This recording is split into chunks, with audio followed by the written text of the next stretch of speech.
sortie. Elle est sortie à la recherche de la croix. Parce que sur la croix, c'est là où Jésus a dit, tout est accompli. Tout est accompli. Tout est accompli.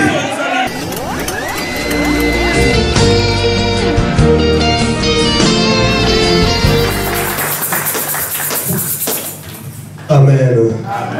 Alléluia. Voilà, je n'ai pas trop de commentaires à faire sur cet homme. Il s'appelle André Kivouila. C'est un pasteur que je ne connais pas aujourd'hui. Ce sont des personnes que Dieu a mis à nos côtés quand on a commencé le réveil au pays. Mais je crois que vous allez aimer. Amen. Nous croyons à la grâce de Dieu. Et voilà pourquoi pendant qu'il avance, nous bénissons le Seigneur par nos acclamations.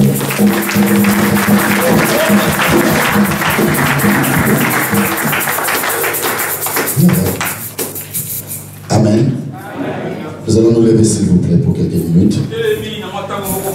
Je vois que les chanteurs pourront m'aider à chanter cette chanson.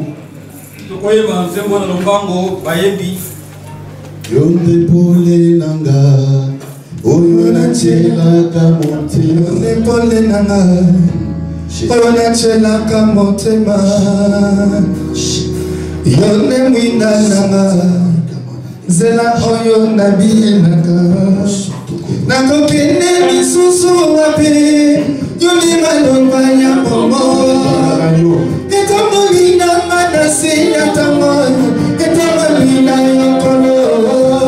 Yonde pole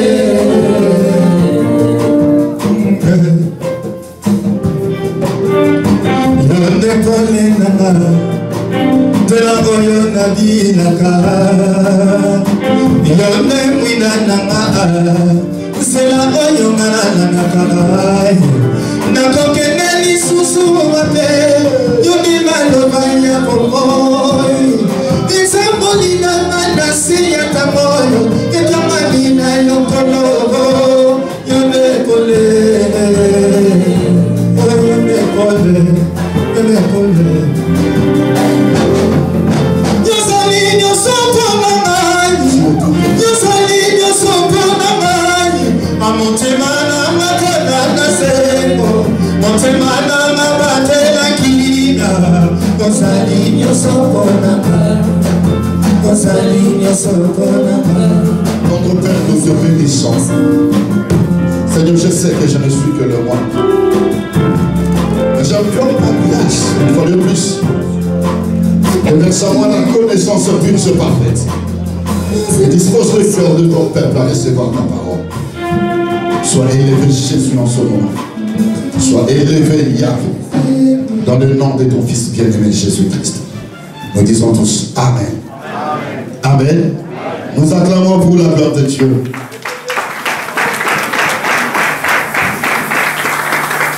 Puis le temps, nous allons passer rapidement en lisant 1 Roi chapitre 17.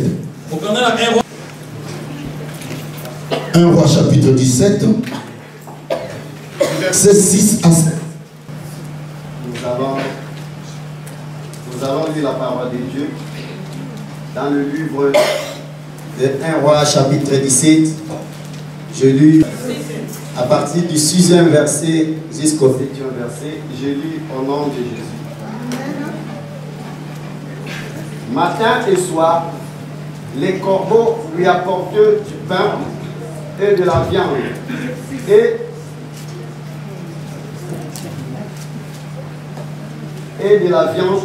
Et il s'est désaltéré de l'eau du torrent.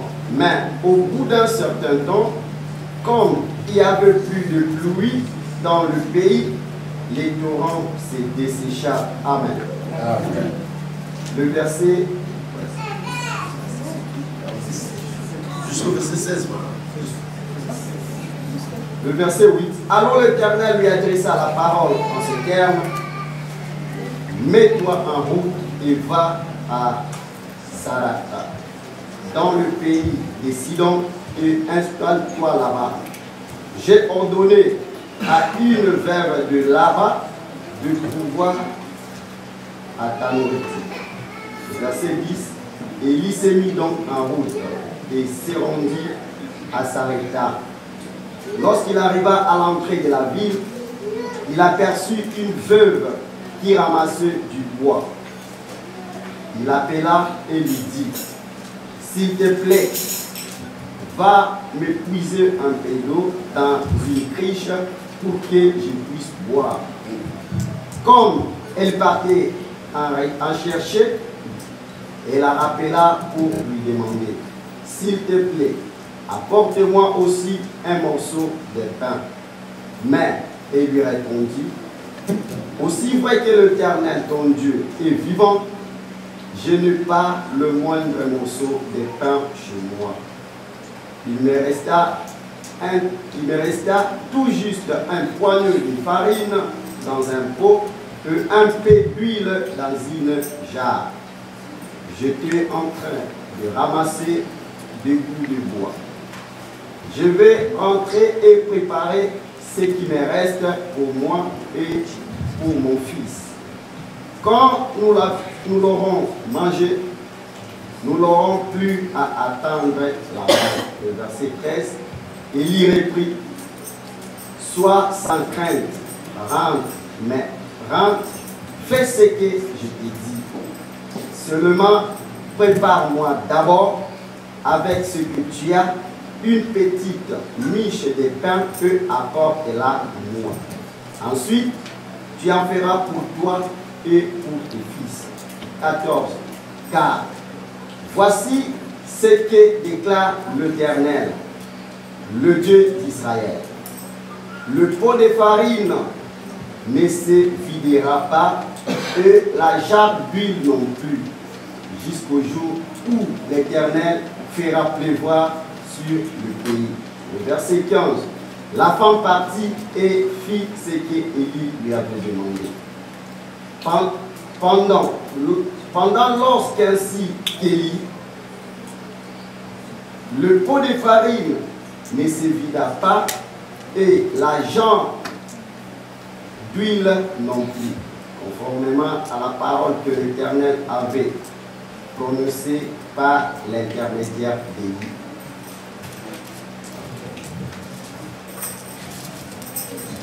Le verset 17. Merci. Alléluia. Je sais que nous connaissons tous cette histoire d'Élie. Cet homme qui est sorti pendant qu'il y avait une turbulence en Israël. Il y avait un désordre dans ce pays. La Bible dit, il a parlé un homme qui s'appelle Élie, le Tisbite. Et quand cet homme est apparu, il est sorti avec l'insigne de l'Éternel. Il a déclaré qu'il n'allait plus avoir de pluie.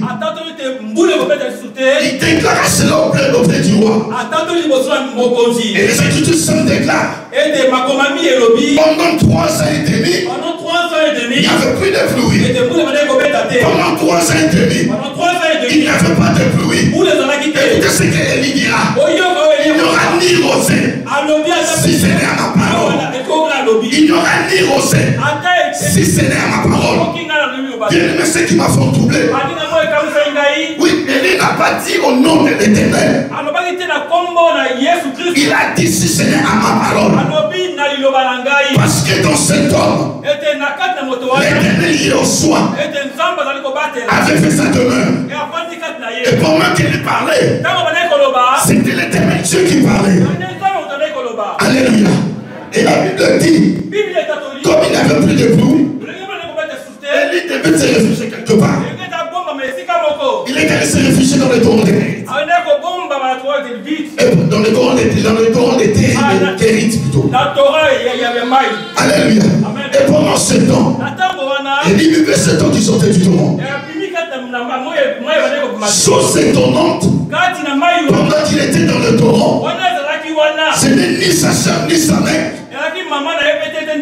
ni son père, ni quelqu'un de sa famille, ni quelqu'un de son entourage qui venait nourrir Élie. La Bible dit, c'est un corbeau. Et les corbeaux amenaient quoi? Il amenait la viande. Et tu pars. Or, nous les savons tous que les corbeaux c'est un carnassier. Dans sa fièvre, sa nourriture préférée c'est de la viande. Il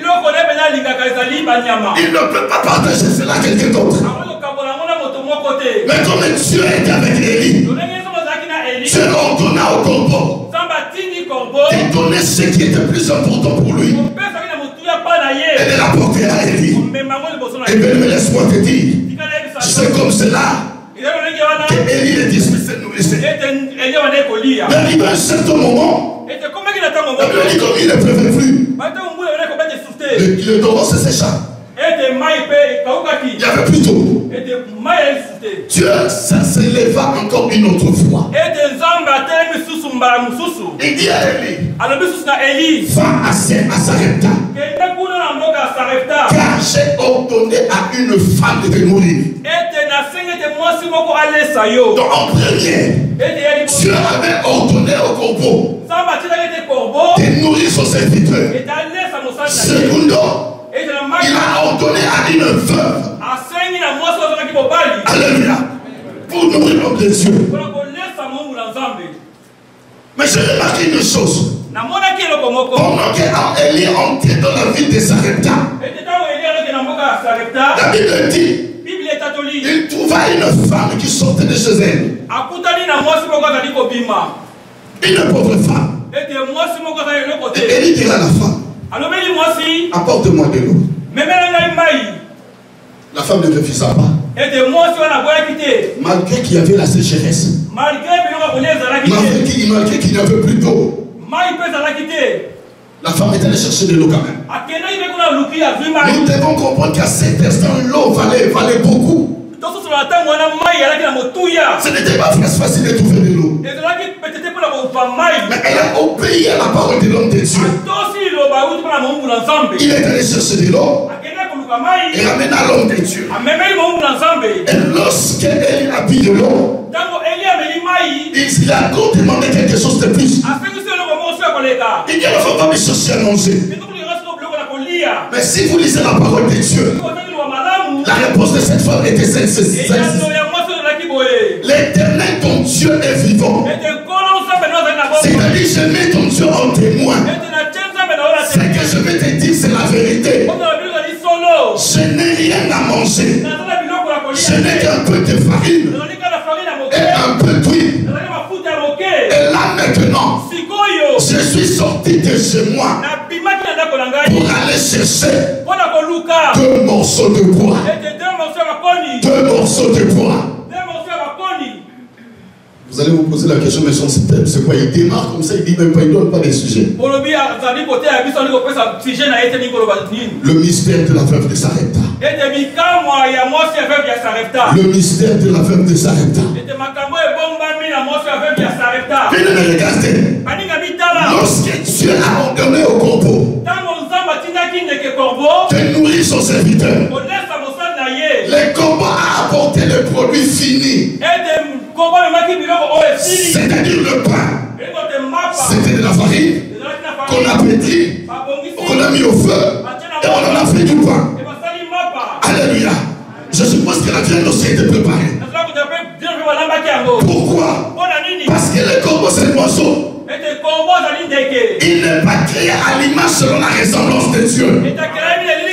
Ce n'est que l'homme qui est créé à l'image selon la ressemblance de Dieu, qui a la capacité de créer, qui a la capacité de fabriquer, qui a la capacité de vendre des choses.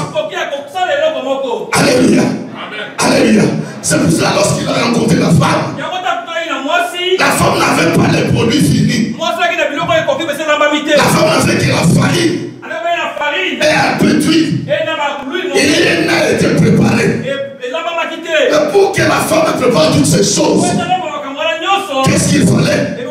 La femme a dit, je sors de chez moi pour aller chercher 2 morceaux de bois.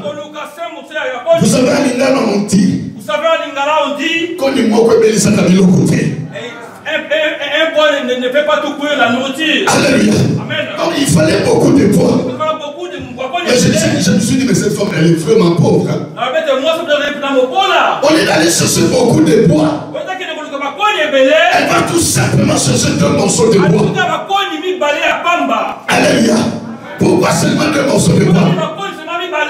Or, lorsque la femme sortait, si elle l'avait déjà préparé, c'est-à-dire quoi? Spirituellement, cette femme était fort bénie. Elle était riche. Mais qu'est-ce qui s'est passé? Lorsque Élie l'a tout vu, c'était une pauvre femme qui était misérable. Alléluia. Elle n'avait rien. Mais pourtant Dieu a dit à son serviteur, j'ai ordonné à une femme. Quand Dieu ordonne, c'est qu'il a déjà préparé les choses. C'est qu'il a déjà mis les choses en place. C'est que Dieu a déjà tout organisé. La femme dira à Élie, de toute façon je vais juste chercher 2 morceaux de bois. Je vais rentrer chez moi. Je vais préparer du pain. Je vais manger aujourd'hui avec mon fils. Parce que demain nous allons mourir. Nous mangeons aujourd'hui, mais demain nous mourrons. Regarde bien dans le Seigneur. Quelqu'un que Dieu a préparé spirituellement, mais dont les physiques est encore souffrante. Elle est encore misérable. Elle n'a encore rien. Malgré que Dieu l'a préparé, en elle, elle voyait déjà la mort. Laisse-moi te dire, beaucoup de chrétiens sont pareils. Dieu vous a déjà béni. Dieu vous a déjà ordonné les choses. La Bible dit, c'est la bénédiction de l'Éternel qui enrichit. Et il ne se fait suivre d'aucun chagrin. Ce que Dieu a préparé, c'est la durée et reste longtemps. Mais cette femme n'avait pas encore compris. Malgré toutes ces choses, elle ne voyait que la mort. Elle voyait que la mort s'approchait. Mais Dieu l'avait déjà vu. Dieu l'avait déjà préparé. Et lorsqu'elle est sortie, elle a caché les morceaux de bois. S'il y avait du bois dans sa maison, la femme n'allait pas sortir. Elle n'allait pas rencontrer l'homme de Dieu. Mais il fallait quelque chose. Un point de rencontre. Pour que la femme rencontre cet homme. Pour que cette femme rencontre cet homme. Il fallait que la femme soit à la recherche de 2 morceaux de bois. Laisse-moi te dire, si on croise 2 morceaux de bois, quelle que soit la forme, c'est la donne de la croix. C'est la donne de la croix. Vous n'avez pas compris. Deux morceaux de bois si on les trouve. Même si on les met comme ça. Même si on les met. Cette femme avait la révélation. Cette femme était dans la révélation. Elle a compris quel que soit son état, quel que soit ce qui manquait. Il lui fallait la croix. Il lui fallait la croix. Et cette femme est sortie. Elle est sortie à la recherche de la croix. Parce que sur la croix, c'est là où Jésus a dit, tout est accompli. Tout est accompli. Tout est accompli. Tu n'as pas crié. Tu n'as pas crié. Tu n'as pas crié. Tu n'as pas crié. Tu n'as pas crié.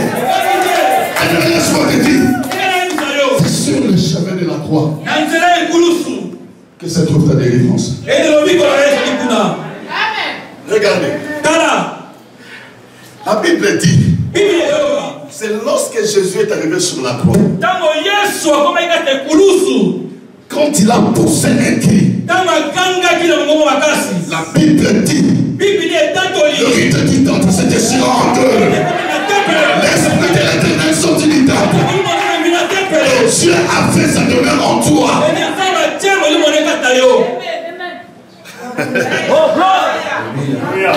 Gonna fire! Fire! Fire! Regardez bien le Seigneur. 2 brigands. Pendant que Christ était sur la croix, le monde les a tous condamnés. Le monde a condamné même Jésus. Et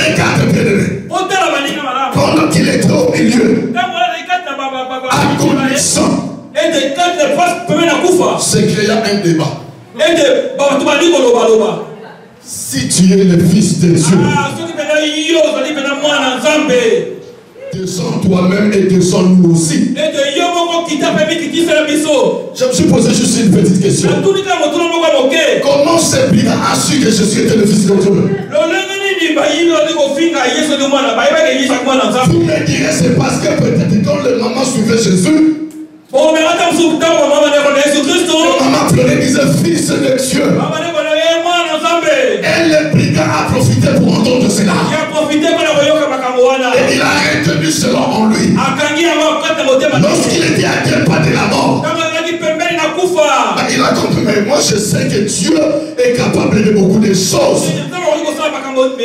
Mais si tu es le fils de Dieu, commence d'abord par descendre. Et descends-nous après. Alléluia. Amen. La Bible dit, celui qui était à côté, il dira à l'autre,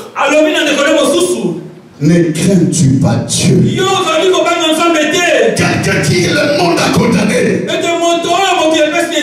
quelqu'un qui a été pas de la mort, il va commencer à prêcher la crainte de l'Éternel. Quelqu'un qui sombre déjà, et pendant qu'il sombrait, il va commencer à parler de la crainte de l'Éternel. C'est pour cela que le psalmiste dira, même quand je marche dans la vallée de l'ombre et de la mort, je ne crains aucun mal, car ta houlette de ton bâton me rassure.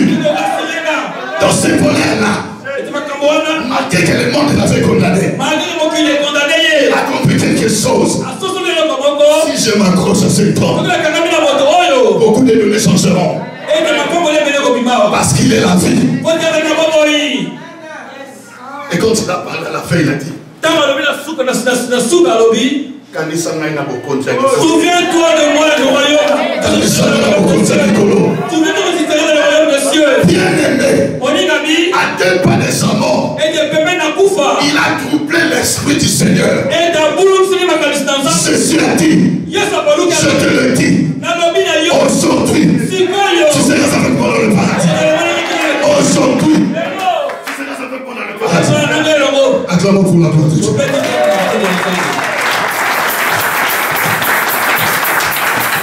La Bible dit encore, pendant qu'il était sur la croix, il a regardé Marie. Non, Marie c'est une femme. Il a regardé Marie. Marie. On mettra Jean comme si c'était le papa. Marie, voici ton fils. Fils, voici ta mère. Dans sa prière, sa soeur de terre, il a dit qu'il soit un. Comme moi et le Père nous sommes un. Quel est l'office de votre pays ici, c'est quoi? C'est nous fait la force. C'est-à-dire dans une église, si nous nous tenons les mains, si nous nous réunissons en pensée, si nous avons un même cœur, nous allons pousser cette conduite. Nous allons pousser cette conduite. Nous allons pousser cette conduite. Parce que le Seigneur est avec nous. Parce que c'est dans le principe de Dieu. Alléluia. La Bible dit, pendant qu'il avait crié, les rochers se fendirent. Et partout qui venait, les rochers se déchiraient. La Bible dit, le sépulcre s'ouvrit. Et toutes ces choses dont je vous parle, ce n'est pas lorsque Jésus était en train de prêcher. C'est lorsqu'il était sur la croix que ces choses se sont réalisées. C'est lorsqu'il était sur la croix. Elle met la femme et son épouse. Si cette femme a compris qu'il fallait deux morceaux de bois, l'église doit nécessiter la puissance de la croix. L'église doit être sous l'influence de la croix. Parce que c'est à travers la croix que toi c'est moi nous avons été sauvés. Que toi c'est moi nous avons été sauvés. À chaque fois que nous allons rappeler à Dieu la croix, Le le cœur de Dieu va s'apaisantir. Même si Dieu s'était enflammé de colère, mais lorsque nous allons lui rappeler ce que Dieu a fait sur la croix, Dieu va tout oublier. Dieu va répondre de sa grâce. Et la puissance de Dieu marchera avec nous. Alléluia. Il y a eu des résurrections. Pendant que Christ mourait, il y a eu des résurrections. La Bible dit, il y en a même qui sont sortis dans les villes, les gens les ont vus. Et tu vois ton père était déjà mort. Et tu penses que tu es fatigué, tu vois ton père ressusciter, il est là devant toi. Dans tous les sens. Les gens du Dieu vont commencer à fuir. Alléluia. Avant de me casser, oui. Tu es là, mon père est ressuscité, il ne comprend pas. Tu fuis, tu le regardes de loin. Ah, je ne comprends pas, c'est lui ou c'est pas lui? Et tu vois aussi traverse la route. Il touche même les fers. Il dit que c'est qu'il est en vie. La puissance de la gloire. Donne la vie. Donne la vie. Donne la vie. Laisse-moi te dire, cette veuve avait compris beaucoup de choses. Tu as besoin de ces démarches. Vous savez, aujourd'hui, il y a beaucoup d'églises. Hein, papa. Il y a l'huile. Il y a la farine. Mais il n'y a pas le mystère de la croix. Il n'y a pas la puissance de la croix. Non, tu m'as pas compris. Aujourd'hui, il y a beaucoup d'églises. Il y a la farine. La parole. On prêche cela. La parole. On déchiffre cela. L'huile. Il y en a. Mais le mystère de la croix. Le mystère de la croix. Le mystère de la croix. On va tout faire dans ces églises-là. Beaucoup d'églises n'ont pas la puissance de la croix. Cache le centre de toutes les choses. C'est la croix. C'est la croix. C'est la croix. Il fallait que le Seigneur soit crucifié pour aller consoler ceux qui étaient encore là-bas. Ceux qui plairaient, qui attendaient le retour de Christ. Il est allé les soulager. Il est allé voir Abraham. Un peu de patience encore. Parce qu'il faut que Roger devienne mon serviteur. Il faut que Papi devienne mon serviteur. Il a consolé Josué. Il est allé consoler beaucoup de gens. Parce que Dieu attendait toi que tu deviennes son enfant. Dieu t'attendait toi. Jésus avait besoin de toi.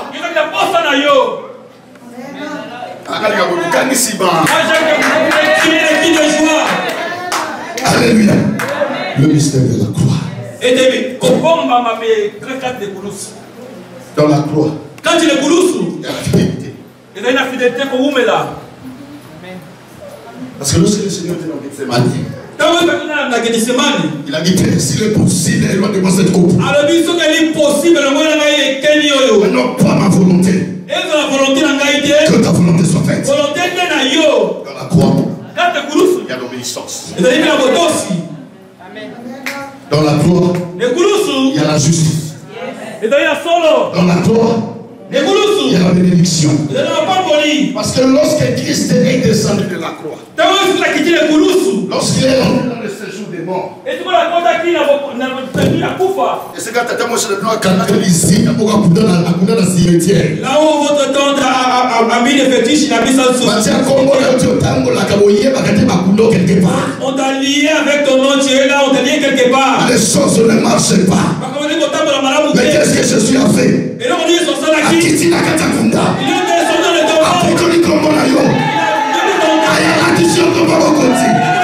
Le changement a donné à qui n'a pas.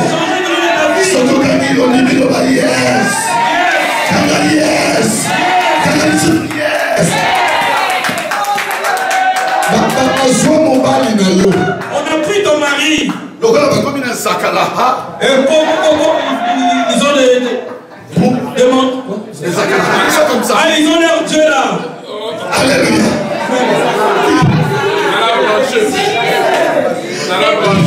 Alléluia. Écoute-le dans le Seigneur. Ton mari a voyagé. Sakala. Et les fétiches. Lorsqu'il est en Europe, tout ce que tu dis, ça lui met en colère. Si vous vous réveillez, il est en colère. Vous dormez, il est tout en colère. Jésus qui s'est regardé. Jésus qui s'est regardé. Et de ma femme aussi, on l'a voté. Il est dans son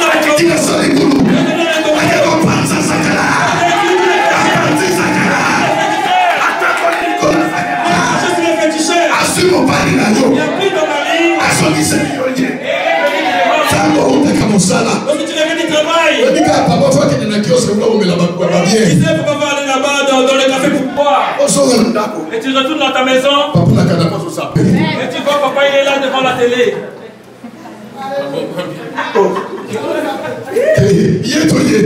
C'est lui ou c'est pas lui? Et il est là devant toi. Vous savez, les gens qui sont en colère, ils ne viennent pas que s'humilier, surtout nous les papas. Ah, papa, c'est nous pour moi. Et papa, c'est nous pour moi. Jésus a commencé à travailler. Jésus a commencé à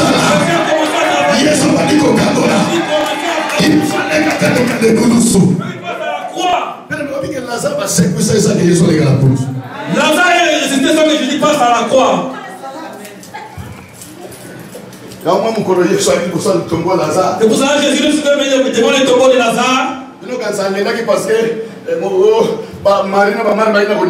Vous croyez qu'il avait pleuré parce que Marie avait le pain de foi? La seule personne que la Bible jusque-là avait appelée l'ami de Jésus, c'était Lazare. Un ami, c'est quelqu'un que vous partagez même le plus tôt des secrets. Malgré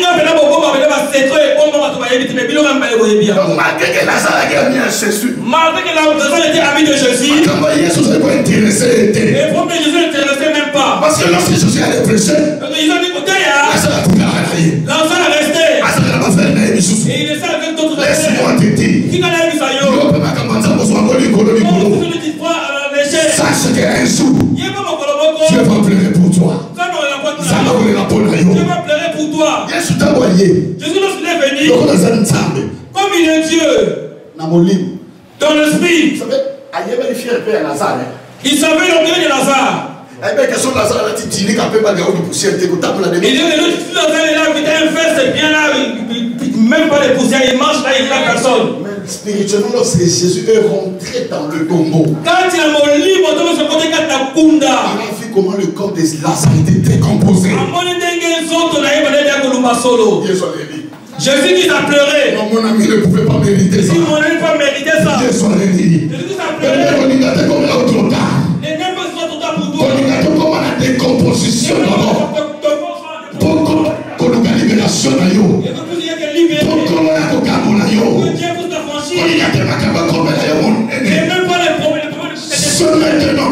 la Bible dit, lorsque vous entendez sa voix, n'endurcissez pas vos cœurs.